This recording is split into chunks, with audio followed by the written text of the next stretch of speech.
SSR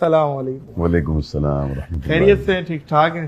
بالکل خیریت, اللہ کا شکر, الحمدللہ. سپاہ صحابہ جی زندہ باد. وجہ شہرت آپ کی جو ہے, اور ظاہر ہے آپ کے والد جو ہیں مولانا اعظم طارق صاحب, مطلب زبان زد عام ہے, ان کا نام آتا ہے, اور سپاہ صحابہ کرام کی عظمت و شان کے لیے جو آپ کھڑے ہیں, اور ہر مسلمان کو کھڑا ہونا چاہیے. یہ آپ کا نہیں, ہر مسلمان کی ڈیوٹی ہے. بالکل ایسا. سب سے پہلے میں آپ کو خراج تحسین پیش کرتا ہوں, اور بہت بہت شکریہ. جی آیا نو, مرحبا, ویلکم. آپ کی بہت محبتیں ہیں, آپ نے یاد کیا اور موقع دیا. بہت عرصے سے ہم آپس میں رابطے میں تھے اور سوچ رہے تھے کہ کسی دن مل بیٹھیں گے. بہت بہت شکریہ, آج آپ آئے اور آپ نے شفقت فرمائی. سب سے پہلے مجھے یہ بتائیں حضرت کہ سپاہ صحابہ کی بنیاد کب ڈلی, اور کیا وجوہات تھیں جو سپاہ صحابہ کو لایا گیا, اور آپ کے فادر نے ماشاءاللہ اس چیز کے فاؤنڈر ممبر تھے, تو اس کے حوالے سے ذرا لب کشائی کریں. پاکستان میں اس کی ضرورت اس وقت محسوس کی گئی جب 79 میں ایرانی انقلاب آیا, اور وہاں سے بہت بڑی تعداد میں اردو زبان میں لٹریچر چھپ کر پاکستان میں آیا, اور اس لٹریچر میں صحابہ کرام رضی اللہ عنہم اجمعین کے بارے میں ایسی تحریریں موجود تھیں جن کو زبان پر لانا بھی ممکن نہیں. پرنٹنگ میں گستاخی ہو رہی تھی, پرنٹنگ میں بولے اعوذ باللہ. اور یہ بھی حضرت ایڈ کر دیجیے گا کہ صحابہ کرام ظاہر ہے ان میں کون سی شخصیت, کون سے ایسے اشخاص تھے جن کی گستاخی سب سے زیادہ ہوئی ہے؟ حضرات شیخین کی گستاخیاں اس میں بہت زیادہ تھیں. حضرت ابو بکر عمر رضی اللہ تعالیٰ عنہما اور اماں عائشہ الصدیقہ رضی اللہ تعالیٰ عنہ کی گستاخیاں بہت زیادہ تھیں. توبہ. حضرت امیر معاویہ رضی اللہ تعالیٰ عنہ کی گستاخیاں دیگر صحابہ کرام کے اگر تناسب سے دیکھا جائے تو زیادہ ہو رہی ہیں, لیکن اگر ایرانی لٹریچر کی بات کی جائے تو اس میں حضرت ابو بکر صدیق رضی اللہ تعالیٰ عنہ, حضرت عمر فاروق رضی اللہ تعالیٰ عنہ, خلفائے ثلاثہ بالخصوص, اور ام المومنین حضرت عائشہ صدیقہ رضی اللہ تعالیٰ عنہ, ان کے حوالے سے بہت ہی نازیبا تحریریں جب پاکستان میں آئیں. تو دوسری سائیڈ سے جو سپاہ صحابہ کے قائدین تھے, مولانا حق نواز جنگوی رحمۃ اللہ علیہ, مولانا اعظم طارق رحمۃ اللہ علیہ, مولانا ضیاء الرحمن فاروقی رحمۃ اللہ علیہ, مولانا علی شیر حیدری رحمۃ اللہ علیہ, یہ سارے فاؤنڈر ممبرز تھے. یہ سارے فاؤنڈر ممبر ہیں. جب یہ گستاخیاں آئیں تو ان میں سے سب سے پہلے یہ فیصلہ کس نے کیا کہ سپاہ صحابہ نام کی تنظیم کو ہم لانچ کرتے ہیں اس کی اگینسٹ میں؟ یہ اصل میں تو جنگ کے علاقے میں انجمن سپاہ صحابہ کے نام سے ایک تنظیم بنائی گئی تھی جس میں ابتداً صرف 29 لوگ تھے, اور اس کو بنانے والے مولانا حق نواز جنگوی رحمۃ اللہ علیہ تھے. ٹھیک ہے. اس زمانے میں مولانا اعظم طارق رحمۃ اللہ علیہ کراچی میں رہتے تھے. ٹھیک ہے. مولانا حق نواز جنگوی رحمۃ اللہ علیہ نے اس کی بنیاد رکھی, اور اس میں ابتداً 29 لوگ تھے. 86 میں. 86 میں ٹھیک ہو گیا. اس کے بعد پھر اس میں اضافہ ہوا, اور شہر کے ہی تقریباً 150 200 پھر 300 کے قریب لوگ اس میں شامل ہو گئے. ٹھیک ہو گیا. پھر انہوں نے اس کے دائرے کو وسیع کیا. تو مولانا حق نواز رحمۃ اللہ علیہ پہلی مرتبہ جب کراچی میں آئے تو وہ حیران تھے کہ ان کی تحریک کو ان کے پہنچنے سے پہلے ایک نوجوان کراچی کے لوگوں میں آگاہی کا مرحلہ مکمل کر چکا ہے, اور جھنڈے لوگوں کے پاس ہیں, اور ان کے پورے کاز سے لوگ آگاہ ہیں, اور ہزاروں کی تعداد میں کراچی ایئرپورٹ پر لوگ ان کے استقبال کے لیے پہنچے ہوئے, اور ان کو مولانا اعظم طارق صاحب لے آئے. اعظم طارق صاحب بھائی واہ واہ واہ. تو وہ بڑے حیران ہوئے. انہوں نے پہلی مرتبہ دیکھا کہ اچھا آپ ہیں مولانا اعظم طارق. تو پھر وہ ہمارے گھر آئے, انہوں نے وہاں ہماری لائبریری کو دیکھا, ابو جی سے ملاقات کی. تو اسی سفر سے جب وہ واپس جھنگ میں گئے, انہوں نے وہاں اپنے ان 29 اور ان قریبی 150 200 300 جو قریب دوست تھے ان سے کہا, اگر کل اس کاز کے لیے میری قربانی ہو جاتی ہے اور مجھے راستے سے ہٹا دیا جاتا ہے تو پورے پاکستان میں میری نظر میں ایک نوجوان عالم دین ہے جو اس تحریک کو لے کر آگے چل سکتا ہے, اس کا نام مولانا اعظم طارق ہے. واہ واہ واہ.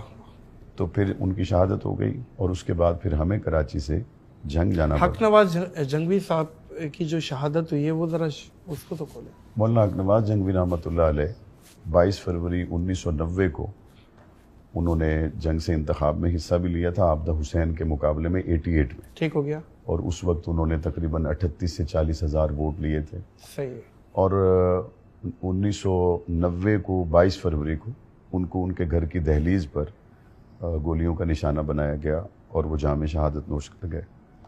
مولانا حق نواز جنگوی رحمۃ اللہ علیہ کا یہ عمل کہ وہ قومی اسمبلی کے انتخاب میں حصہ لے رہے تھے، تو یہ بات انہوں نے اپنی زندگی میں طے کر دی کہ ہم اس گستاخانہ لٹریچر کے خلاف اور ناموس صحابہ و اہل بیت کے لیے ہمارا راستہ سیاسی راستہ ہوگا، ہمارا راستہ قومی اسمبلی کا راستہ ہوگا، ہمارا راستہ آئینی راستہ ہوگا۔ ان کی شہادت کے بعد پھر مولانا ایثار القاسمی ان کی جگہ پر آئے، وہ صرف 11 مہینے رہے اور وہ ممبر نیشنل اسمبلی بنے اور ان کو شہید کر دیا گیا۔ اچھا، انہیں بھی شہید کر دیا گیا۔ پھر مولانا اعظم طارق ان کی جگہ پر گئے، 3 مرتبہ میرے ابو جی ایم این اے رہے، 4 مرتبہ ایم پی اے رہے کہ وہ ہر انتخاب میں دونوں سیٹوں پہ منتخب ہوتے تھے، ٹھیک ہے، اور انہوں نے پھر اسی کاز کو اس آئینی راستے سے آگے لے جانے کی کوشش کی، اور 2003 6 اکتوبر قومی اسمبلی کے اجلاس میں جاتے ہوئے، یعنی آئینی راستے کی طرف جاتے ہوئے ٹائم 4:17 پر شام کا اس کو ذرا کھولیں، اس کو ذرا واقعے کو ذرا کھولیے گا۔ مولانا اعظم طارق صاحب کی جب شہادت ہوئی، آپ کہاں تھے، فیملی کہاں تھی، اور وہ کیا منظر تھا؟ میں آخری سفر میں ان کے ساتھ تھا۔ مجھے یاد ہے کہ 30 ستمبر کو ان کا ایک جلسہ تھا ایبٹ آباد کے ہاکی گراؤنڈ میں، میں اس جلسہ میں بھی ان کے ساتھ گیا۔ بنوں میں شہادت سے صرف 6 دن پہلے ایک جلسہ تھا، 1 یا 2 اکتوبر رہی ہوگی، اس میں بھی میں ان کے ساتھ تھا۔ پشاور قصہ خانی بازار میں جلسہ تھا، اس میں بھی میں ان کے ساتھ تھا۔ اور یہ جو آخری سفر انہوں نے کیا جنگ سے، جب وہ قومی اسمبلی کی طرف جا رہے تھے، تو میں نے ان سے درخواست کی کہ میں بھی ساتھ چلوں، تو فرمانے لگے کہ گھر میں بہت مہمان آئیں گے، تم ان کا خیال رکھو، تم میرے ساتھ چلے جاتے ہو، گھر میں مہمان آتے ہیں، ان کو کوئی سنبھالنے والا نہیں ہوتا۔ تو مجھے یہ بات ذرا بوجھل سی محسوس ہوئی کہ پچھلا سارا سفر میں نے ساتھ کیا ہے، کوئی ایسی بات نہیں ہوئی، لیکن مجھے انہوں نے اس دن ٹھہرنے کا کیوں فرما دیا؟ تو خیر ان کا حکم تھا تو میں رک گیا۔ اور ہماری اس دن فیملی میں ایک شادی کی تقریب تھی، اس شادی کی تقریب کے لیے ایک بڑی گاڑی فیملی کے لیے انہوں نے چھوڑ دی کہ فیملی اس میں شرکت کے لیے چلی جائے، اور وہ خود چھوٹی کار میں کہ میں قومی اسمبلی کے اجلاس میں شرکت کے بعد، سیکیورٹی نہیں تھی ان کے ساتھ اس دن وہ جو بڑی گاڑی تھی ڈبل کیبن، وہ فیملی میں ایک فنکشن تھا، اس کے لیے انہوں نے اس کو چھوڑ دیا۔ وہ بلٹ پروف تھی؟ نہیں، بلٹ پروف نہیں تھی، لیکن وہ گن مینوں کا ایک اسکواڈ تھا ان کے ساتھ۔ تو وہ گھر سے روانہ ہوئے اور عصر مغرب کے درمیان میں ہمیں اطلاع آئی کہ ان پہ حملہ ہوا ہے۔ کہاں پہ؟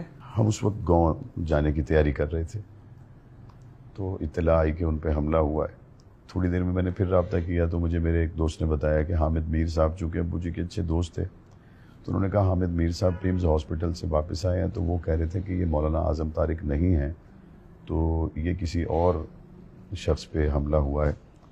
تو تھوڑی تسلی ہو گئی کہ ہو سکتا ہے افواہ پہنچی ہو ہم تک۔ تو اس وقت تو میرا خیال ہے موبائل وغیرہ بھی نہیں تھے کہ رابطہ کر سکیں، اور 2003 کی بات ہے۔ موبائل تھے لیکن اس کا نیٹ ورک زیادہ وسیع نہیں ہوتا تھا، انسٹا ون، پاکٹیل، نوکیا اس طرح کے چلتے تھے۔ حضرت کے پاس تھا موبائل اس وقت؟ ان کے پاس تھا موبائل، لیکن ظاہر ہے ہم کال کر رہے تھے اور آگے سے کال اٹینڈ نہیں ہو رہی تھی۔ صحیح ہے۔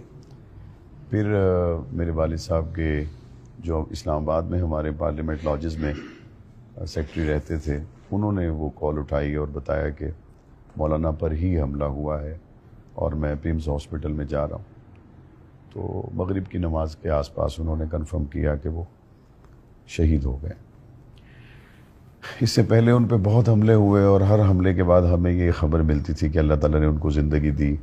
آپ لوگ کہاں تھے اس وقت جب یہ شہادت کی خبر ملی؟ جب یہ شہادت ہوئی تو کچھ فیملی کے لوگ گاؤں میں شادی کے لیے جا رہے تھے، میں پہنچ گیا تھا، تو میں پھر وہاں سے واپس آیا۔ اور اس سے پہلے جتنے بھی حملے ہوئے تو اللہ تعالیٰ نے ان کو ان حملوں سے بچا لیا۔ تو جس طرح ہر حملے کے بعد ایک بچنے کی خبر اور ان کی نئی زندگی کی خبر ہمیں ملتی تو اس مرتبہ بھی ایک بڑی امید تھی کہ اللہ تعالیٰ نے بم دھماکوں سے اللہ نے محفوظ رکھا. راکٹ لانچر ان پہ فائر کیے گئے, اس پہ اللہ نے ان کو محفوظ رکھا. اچھا, یہ جو راکٹ لانچر سے ان پہ حملہ ہوا تھا تب بھی وہ قومی اسمبلی کے اجلاس میں ناموس صحابہ بل پیش کرنے ہی جا رہے تھے. ان پہ حملے کتنے ہوئے تھے؟ 13 حملے ہوئے. 13 حملے. اور یہ حملہ ہوا تھا جو شہادت کا سبب بنا, تو یہ تھوڑا سا حملے کی بتائیں گے, ذرا ڈیٹیل بتائیں گے کس طریقے سے ہوا تھا؟ لوگ بائک پہ تھے یا کیا تھے؟ جگہ کون سی تھی ایگزیکٹلی؟ یہ جگہ گولڈا ٹول پلازا ہے. ٹھیک ہے. جب آپ اسلام آباد میں داخل ہوتے ہیں تو جنگ سے جب آپ جائیں موٹر وے سے تو آپ کا اسلام آباد داخل ہونے کا جو پہلا ٹول پلازا ہے وہ گولڈا ٹول پلازا. ٹھیک ہے. تو وہاں ٹول پلازا کے ایک گیٹ سے ابو جی کی گاڑی کراس ہو رہی تھی اور دوسرے سے لینڈ کروزر پہ حملہ آور کی گاڑی گزری. اچھا. اور جیسے یہ ٹول پلازا کے اسپیڈ بریکر سے ابھی گزرے بھی نہیں تھے کہ انہوں نے گاڑی سامنے لا کر جو فرنٹ سیٹ, درمیان والی اور اس سے پیچھے والی تینوں سیٹوں سے ایک دم انہوں نے برسٹ کھول دی اور اس سے ان کے 3 گن مین اور وہ خود اور ان کے. اچھا, گن مین گاڑی میں موجود تھے؟ گن مین گاڑی میں تھے, لیکن ظاہر ہے کار میں اگر گن مین ہو بھی صحیح تو اس کو موقع نہیں ملتا. صحیح. تو ان کی اس وقت شہادت ہو گئی. والد صاحب آگے بیٹھے ہوئے تھے؟ جی آگے بیٹھے ہوئے تھے. بلکہ والد صاحب رحمۃ اللہ علیہ اس وقت جس کتاب کا مطالعہ کر رہے تھے اور ان کی گاڑی میں جو دیگر کتب تھیں وہ آج بھی ہم نے اسی طرح محفوظ رکھی ہوئی ہیں. وہ کتاب جس کا وہ مطالعہ کر رہے تھے اور جس کتاب کے درمیان سے گولیاں گزر کر ان کے سر, چہرے اور سینے پر لگی, اس کتاب کا نام تھا مناقب سیدنا امیر معاویہ رضی اللہ تعالیٰ عنہ. تو کاتب وحی سیدنا امیر معاویہ رضی اللہ تعالیٰ عنہ کے مناقب میں اس کتاب کو پڑھتے ہوئے انہوں نے جام شہادت نوش کیا. لیکن میں اپنی جو ان سے میں نے گفتگو سنی وہ میں آپ سے عرض کرتا ہوں. ہر قاتلانہ حملے کے بعد ہم خوش ہوتے کہ اللہ تعالیٰ نے ابو جی کو نئی زندگی دی, لیکن ابو جی سے جب بھی ہم نے جا کے پوچھا کہ اللہ تعالیٰ نے مہربانی کی تو وہ ہر حملے کے بعد فرماتے مجھ سے پہلے میرے قائدین اور میرے ساتھی ناموس اصحاب رسول کے لیے, ناموس اہل بیت رسول کے لیے شہادت کے راستے دنیا سے چلے گئے. پتہ نہیں میرا کون سا گناہ ہے کہ مجھے بھی شہادت جیسی نعمت نہیں مل رہی. وہ ہر حملے کے بعد کبھی انہوں نے یہ نہیں کہا. جب کراچی میں ان پہ حملہ ہوا تو ہمارے یہاں انجینئر الیاس زبیر صاحب تھے, اب تو وہ بھی کراچی کی ٹارگٹ کلنگ میں شہید ہو گئے. یہ بات انہوں نے مجھے خود بتائی. کہتے جب آپ کے ابو جی پہ قاتلانہ حملہ ہوا مارچ کے مہینے میں 1990 میں. اچھا نادر بھائی, وہ ایسی عجیب صورتحال تھی, یعنی 1990 میں میری عمر صرف 7 سال, اور ایک آدمی صبح دروازے پہ دستک دیتا ہے اور کہتا ہے آپ کے ابو کدھر ہیں؟ تو میں نے کہا گھر پہ ہی ہیں. کہتا ہے ان کو بلاؤ. تو ابو جی بیٹھک پہ چلے گئے. ہم ناگن چرنگی KDA فلیٹ کے سامنے رہتے تھے, ہماری رہائش تھی یہاں چھوٹی سی. تو میں دوسرے کمرے میں چلا گیا ابو جی کو پیغام دینے. ابو جی اس کمرے میں آ کے بیٹھ گئے. تھوڑی دیر میں گولی چلنے کی آواز آئی تو میں نے صحن والے دروازے کو کھولنے کی کوشش کی, وہ اندر سے لگا ہوا تھا. میں باہر کے دروازے سے گیا. جب میں نے اندر کمرے میں داخل ہوا تو والد صاحب یوں ٹیک لگی ہوئی تھی دیوار کے ساتھ اور دونوں ان کے یوں پاؤں سیدھے تھے اور خون نکل رہا تھا. آدھی آنکھیں بند تھی, کھلی ہوئی تھی. تھوڑا میں نے سہارا دیا تو چارپائی پہ لیٹ گئے. اس وقت انجینئر الیاس زبیر صدیقی, اب تو وہ بھی شہید ہو گئے, تو انہوں نے فوراً ابو جی کو کچھ ساتھیوں کی مدد سے, صبح کا ٹائم تھا جمعے کا دن, انہوں نے ٹیکسی میں ڈالا اور ہاسپٹل لے گئے, عباسی شہید ہاسپٹل لے گئے. الیاس بھائی نے مجھے بعد میں بتایا, کہنے لگے کہ پہلے آپ کے ابو سے مجھے محبت تھی, لیکن سپاہی صحابہ کا میں باقاعدہ کارکن نہیں تھا. راستے میں آپ کے ابو جی کے ساتھ جو میری گفتگو ہوئی, اس گفتگو کے بعد میں آمادہ ہوا کہ مجھے اس تحریک کا حصہ بننا چاہیے. کہتے راستے میں مولانا کو ایک جگہ ہوش آیا تو ہم رو رہے تھے. تو مولانا نے کہا الیاس رو کیوں رہے ہو؟ تو میں نے کہا آپ کو گولی لگی ہے, پتہ نہیں آپ کی جان بچے گی نہیں بچے گی. اس حال میں انہوں نے مجھے کہا الیاس یہ تو ایک جان ہے حضور کی بیوی اور مومنوں کی ماں حضرت عائشہ صدیقہ کے لیے اعظم طارق جیسی 1000 جانیں بھی قربان ہو اللہ سکتی۔ اکبر، اللہ اکبر بھائی، واہ. تو الیاس بھائی نے پھر ایک بات یہ بتائی مجھے، اور دوسری بات انہوں نے بڑی عجیب بتائی. کہنے لگے کہ جب آپ کے والد صاحب کو میں اٹھانے کے لیے آیا اور باہر ٹیکسی کھڑی ہوئی تھی تو آپ کا بیٹھک کے اندر سے وہ کنڈی لگی ہوئی تھی، تو آپ کی والدہ دستک دیتی تھی وہاں سے اندر صحن سے اور پوچھتی تھی کہ مولانا کی طبیعت اب کیسی ہے، مولانا کی طبیعت اب کیسی ہے. جتنی دیر میں ہم نے ٹیکسی منگوائی، ان کو گاڑی میں رکھا، تو وہ دروازے کے پیچھے سے آواز کے ذریعے پوچھتی رہی اب مولانا کی طبیعت کیسی ہے، اب مولانا کی طبیعت کیسی ہے. آپ اندازہ کریں کہ ایک خاتون جس کے بچے چھوٹے ہیں، بہت بڑی بات. اس کے گھر والے کو گولی لگی ہوئی. تو الیاس بھائی نے مجھے کہا ہوش میں ہی نہ ہو بندہ. کہ یہ خاتون اپنے خاوند کے گولی لگنے پر اپنے پردے کا لحاظ کر رہی ہے اور دروازے کے اس پار نہیں آ رہی. واہ. تو یہ 2 واقعات اس نے کہا ایسے ہوا کہ مجھے یقین ہوا کہ ہمیں اس تحریک میں رہنا چاہیے. اس طرح کی زندگی تھی ان کی، جہد مسلسل. کیا بات ہے، کیا بات ہے. اللہ پاک درجات بلند کرے. آمین. اور جس کاز میں شہادت ہوئی ہے، ظاہر ہے اس کاز میں ہر مسلمان ایک ہے، ایک پیج پہ. بے شک ایسے. آج کے دور میں حضرت ہم آہنگی کیسے ممکن ہے تمام مسالک میں؟ علمی اختلاف اپنی جگہ رکھ کے، لیکن ایک پیج پہ ایک دوسرے کو سمجھنا، ایک دوسرے کی بات سننا اور امن و امان کی صورت قائم رہنا کیسے ممکن ہے؟ دیکھیں نادر بھائی، دنیا میں ایک مذہب موجود ہے جس کو عیسائی مذہب کہا جاتا ہے. ٹھیک ہے. وہ ہمارے نبی کریم صلی اللہ علیہ وسلم کو نہیں مانتے. مسلمان اور عیسائی دنیا میں رہ رہے. یہودی نہ ہمارے نبی صلی اللہ علیہ وسلم کو مانتے اور نہ عیسائی، نہ وہ حضرت عیسیٰ علیہ السلام کو مانتے. بے شک نہیں مانتے. وہ بھی دنیا میں ایک مذہب ہے اور وہ رہ رہے. لیکن دنیا میں کسی عیسائی نے آج تک یہ نہیں کہا کہ میں حضرت عیسیٰ علیہ السلام کی تعلیمات پر عمل کرتا ہوں، اس سے زیادہ ثواب مجھے اس بات سے ملتا ہے کہ میں مسلمانوں کے نبی کو برا کہتا ہوں. دنیا میں آج تک کسی یہودی نے یہ نہیں کہا کہ میں حضرت موسیٰ علیہ السلام کی تعلیمات پہ عمل کرتا ہوں، لیکن میں حضرت عیسیٰ اور حضرت محمد پیغمبر کو اگر برا بھلا کہوں معاذ اللہ تو میرے مذہب میں اس کا بہت بڑا ثواب ہے. نہیں کہا.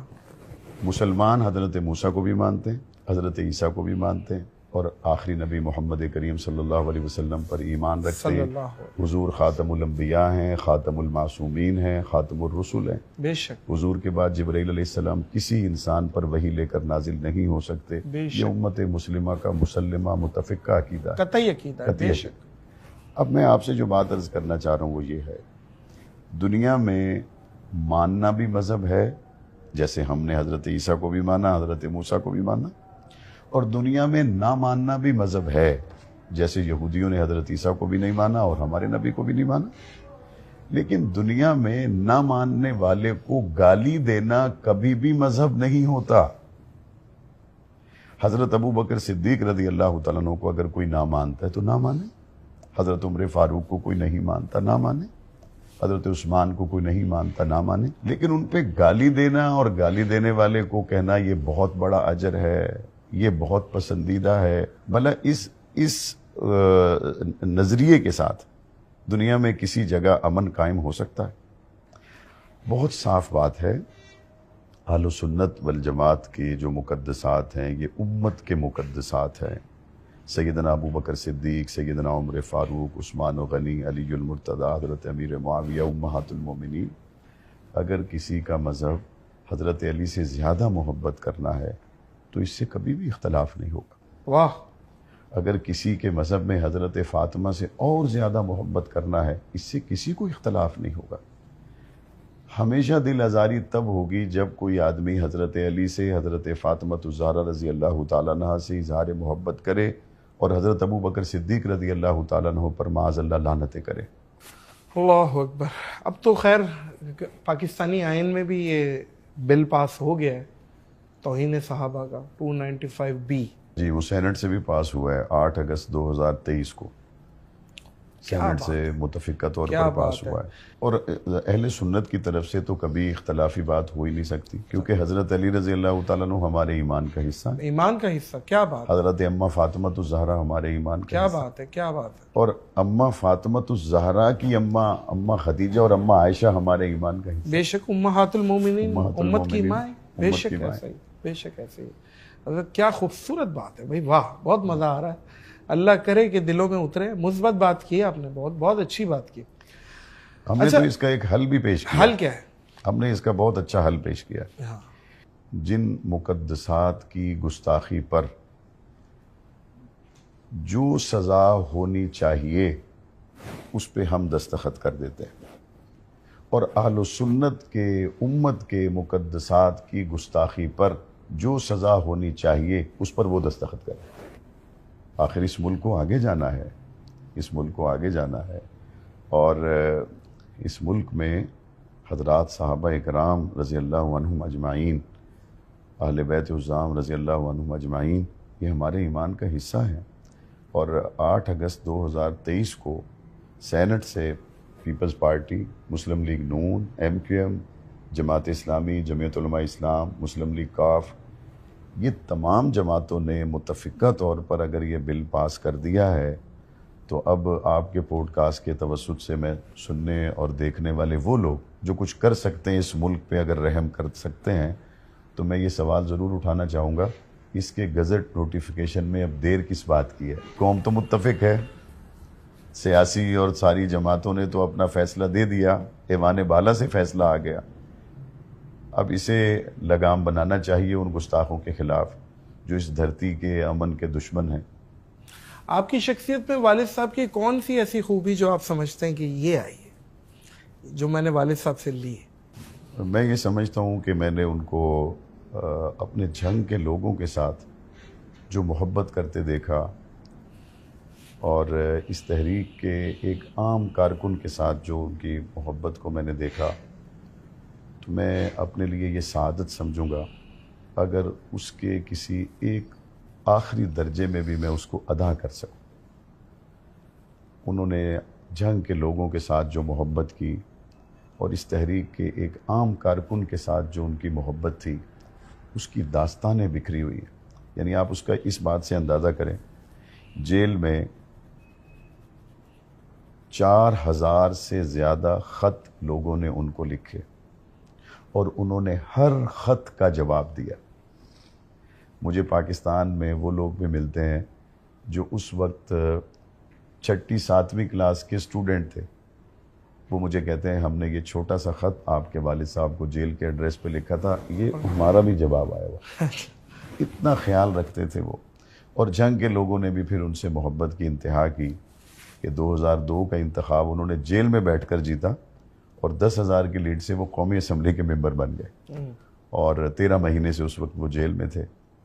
تو میرے لیے یہ سعادت ہوگی کہ میں اپنے جنگ کے لوگوں کے لیے اور اس تحریک سے، اس نظریے سے جو کہ حقیقت میں نظریہ پاکستان ہے، اس سے محبت کرنے والے لوگوں کی میں قدر کر سکوں. کیا بات ہے، کیا بات. مولانا اعظم طارق صاحب، ان کی شخصیت کے بارے میں بتائیں، کیونکہ آپ ان کے بیٹے ہیں. کتنے آپ کے بہن بھائی گھر میں کتنے تھے، اور وہ بحیثیت والد صاحب کیسے تھے گھر میں، اور فرینڈلی تھے یا ایک تھوڑا سا مطلب اسپیس رکھتے تھے اور آپ لوگ ڈرتے تھے کہ ابا آ گئے؟ اور مطلب آپ ایک وہ جو ایک جیسے خاص طور پہ میرے والد صاحب کو بھی آپ جانتے ہیں، ہمارے یہاں ایک ہے ان کا کہ وہ جگہ نہیں دیکھتے ڈانٹ دیتے ہیں. تو والد صاحب کیسی عادت کے تھے؟ والد صاحب رحمۃ اللہ علیہ کو ظاہر ہے میں بہن بھائیوں میں بڑا ہوں. ہم 7 بہن بھائی ہیں. 7 بہن بھائی؟ جی، ہم 3 بھائی ہیں اور 4 بہنیں. جتنا قریب سے مجھے دیکھنے کا موقع ملا، باقی بہن بھائی مجھ سے چھوٹے ہیں تو اتنا قریب سے شاید وہ نہیں دیکھ سکے. 80s میں ہم کراچی میں تھے اور انہوں نے جامعہ علوم الاسلامیہ بنوری ٹاؤن کراچی سے دورہ حدیث کیا تھا. اس کے بعد پھر ہم کراچی میں ہی تھے، ناگن چرنگی، بفر زون. اور یہ 87-88 کی بات ہوگی جب میں نورانی قاعدہ اپنے ابو جی سے پڑھتا تھا، اور 30واں سپارہ بھی میں نے ابو جی سے ہی کچھ حفظ کیا. تو ایک استاد جب کلاس میں پڑھا رہا ہے اور آپ نے سبق بھی سنانا ہے، اور اگر سبق صحیح یاد نہیں ہے تو تھوڑی سی سزا بھی ملے گی اور دوبارہ پھر اسے یاد کر کے آپ کو سنانا ہے. تو استاد کی 5-6 سال کی عمر میں جو استاد اور شاگرد کی وجہ سے ہمارا ایک تعلق قائم ہوا, اس کی وجہ سے بہرحال ایک تھوڑا سا ادب احترام کا ایک گیپ تو بہرحال تھا, اور یہ گیپ رہا پھر 2000 تک رہا. پھر جب میں ذرا ایج میں بڑا ہو گیا تو بعض باتوں میں پھر میں مشورہ دیتا تھا, بات کرتے تھے, تو ذرا ہم تھوڑا کلوز ہو گئے. لیکن اس سے پہلے تھوڑا سا فاصلہ رہا, چونکہ میں نے ان سے پڑھا تھا اس وجہ سے بھی, اور شاید ایک دوسری وجہ یہ بھی تھی کہ میں نے ان کو اپنے استاد کی حیثیت سے بھی دیکھا اور اپنے قائد کی حیثیت سے بھی دیکھا. جس تحریک کے ساتھ وہ اپنی زندگی اور موت کے فاصلے برابر کیے ہوئے اور چل رہے تھے, اور شب و روز میں ان کو ایک کارکن کی طرح دیکھتا تھا, اور میں اپنے لیے اس طور پر اپنے آپ کو سعادت مند سمجھتا تھا کہ میں نے اگر ان سے مصافحہ کیا تو میرے اندر ایک خوشی تو تھی کہ میں نے اپنے والد صاحب سے ملاقات کی, لیکن ایک کارکن کے طور پہ اپنے لیڈر سے ملنے کی جو خوشی ہوتی ہے, میں اس احساس کو بھی اپنے اندر محسوس کرتا تھا, کیونکہ مجھے اندازہ تھا وہ کیا کر رہے ہیں اور اس کاز کے ساتھ ان کی کمٹمنٹ کیا ہے. گھر میں کیسی طبیعت تھی ان کی؟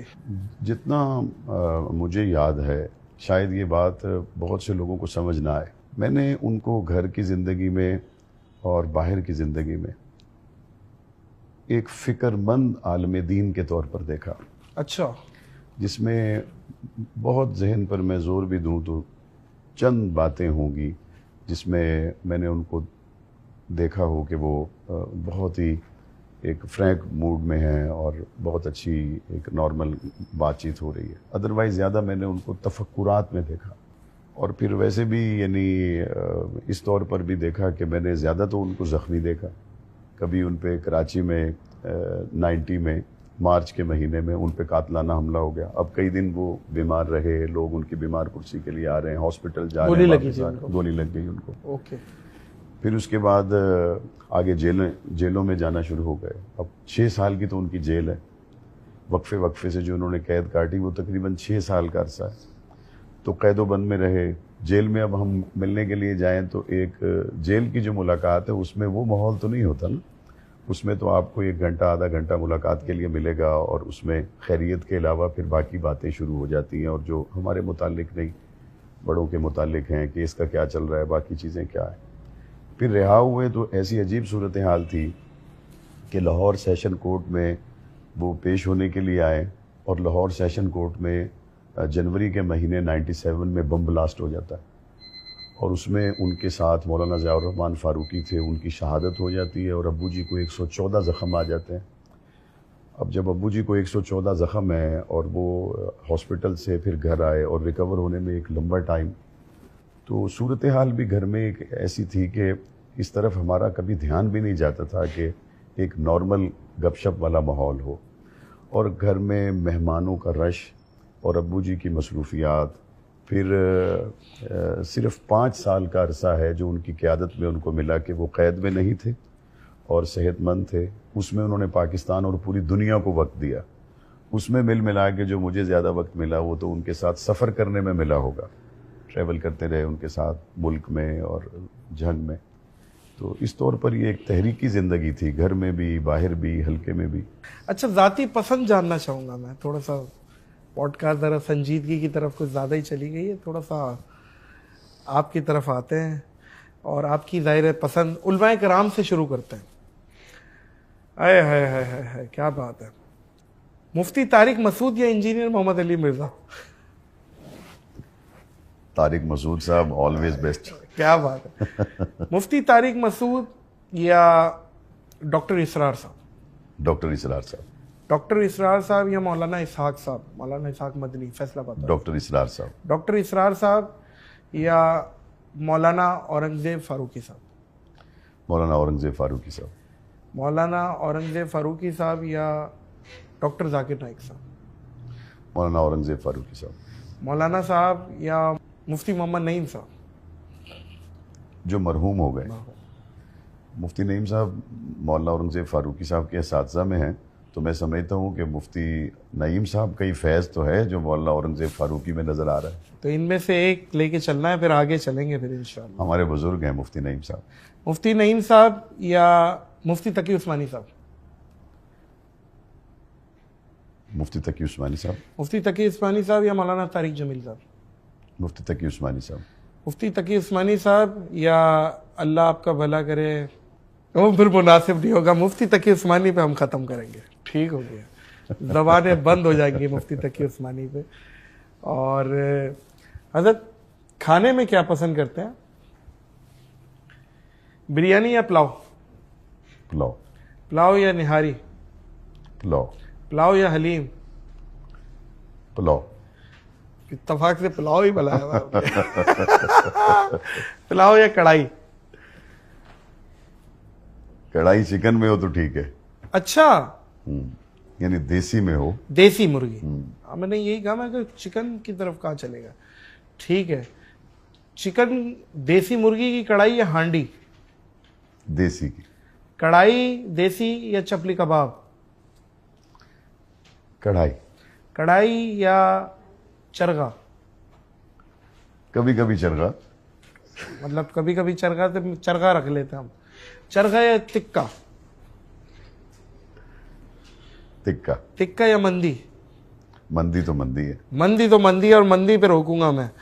اچھا جی, یو کے یا یو ایس اے؟ یو کے کر لیں. یو کے یا سری لنکا؟ یو کے. یو کے یا بنگلہ دیش؟ بنگلہ دیش. بنگلہ دیش یا یو اے ای؟ بنگلہ دیش. بنگلہ دیش یا قطر؟ قطر. قطر یا ملیشیا؟ ملیشیا. ملیشیا یا ترکی؟ ترکی. ترکی یا ایجپٹ مصر؟ ترکی. ترکی یا جارڈن؟ ترکی. ترکی یا سعودی عربیہ؟ آئے سعودی عربیہ. بے شک حرمین, جہاں پہ حرمین شریفین موجود ہے وہاں پہ تو پھر حرم تو حرم ہے جی. پہلی گاڑی اگر میں پوچھنا چاہوں جو ذاتی طور پہ آپ نے لی ہو یا چلائی ہو, پہلی گاڑی کون سی تھی؟ میرے پاس ایس ایس آر ایکس تھا 97 ماڈل. ٹھیک ہے, اور اس کے بعد؟ اس کے بعد پھر ٹائیگر, پھر ریوو. ریوو, پھر ابھی تک تو ریوو ہی چل رہا ہے. ریوو تو اب تو پھر حضرت ریوو, اور پھر ظاہر ہے آپ کے سیکیورٹی کے بھی معاملہ, وہ ایک معاملہ ہوتا ہے. پورشے یا Range Rover? Range Rover. Range Rover یا Lexus? Range Rover. Range Rover یا اکارٹ؟ Range Rover. رینج روور یا Bentley? Range Rover. Range Rover یا Nissan Patrol? Range Rover. Range Rover یا B M W? B M W. B M W یا Mercedes? Mercedes. Mercedes یا Audi? Mercedes. Mercedes یا Mustang? Mercedes. Mercedes یا Bugatti? Bugatti کہتے ہیں آپ, Bugatti کہتے ہیں. دنیا میں اس سے بڑی گاڑی کوئی نہیں. آپ کی چاہت پہ کر لیتے. بگاٹی.